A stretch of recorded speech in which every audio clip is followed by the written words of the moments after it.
I got enemies, got a lot of enemies. Drake is in danger, and if anything were to happen to him, it would be at the biggest event of his life, the NBA All-Star Game in his hometown, Toronto, or as he calls it, the Six. As Drake's #1 fan, it fell to me to sort through all of the clues to find Drake's enemy, and maybe, just maybe, save his life. So I flew to Toronto and used my press credentials to interrogate the people closest to Drake this weekend. The NBA All-Stars themselves. Will you be looking out for Drake? We'll be looking out for Drake?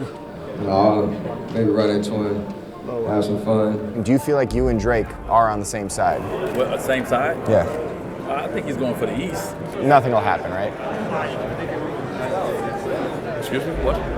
Are you looking forward to spending time with Drake this weekend?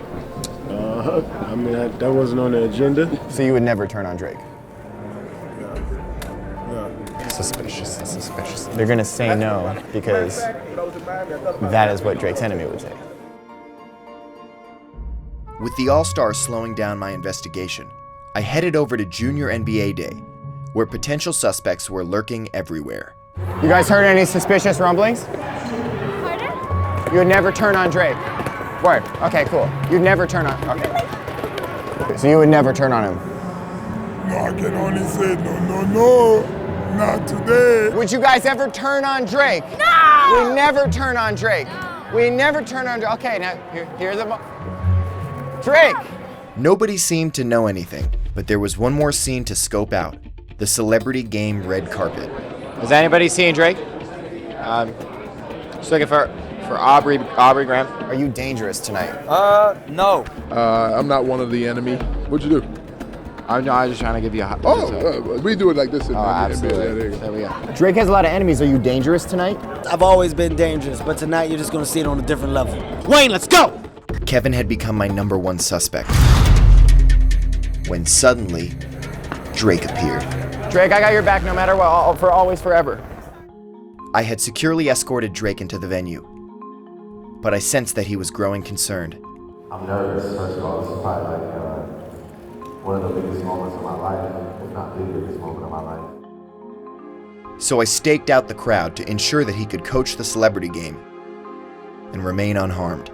All eyes on Drake. Okay, we're looking out. We got all eyes on Drake. But why was he so nervous? Who was making his hotline bling? Why was he dancing? And what did Spike Lee have to do with all of this? I had no answers. But for tonight, I decided that he was safe under my watchful gaze.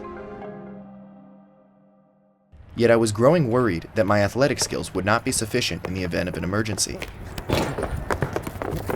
So I entered the dojo of Sensei Jason Pennell to receive a private lesson in the ancient art of karate.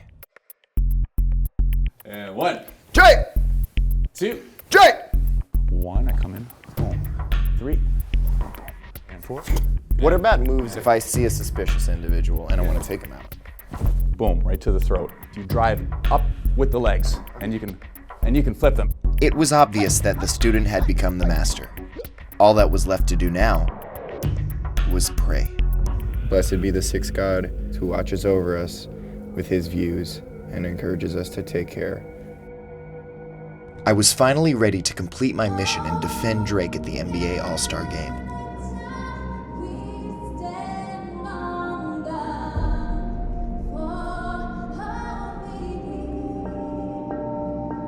But Drake was more exposed than ever.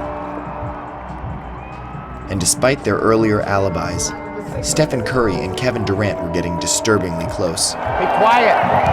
Be quiet! It seemed that all I could do was stand by and watch. I was at my wit's end when it finally hit me. 6, the number Drake loved.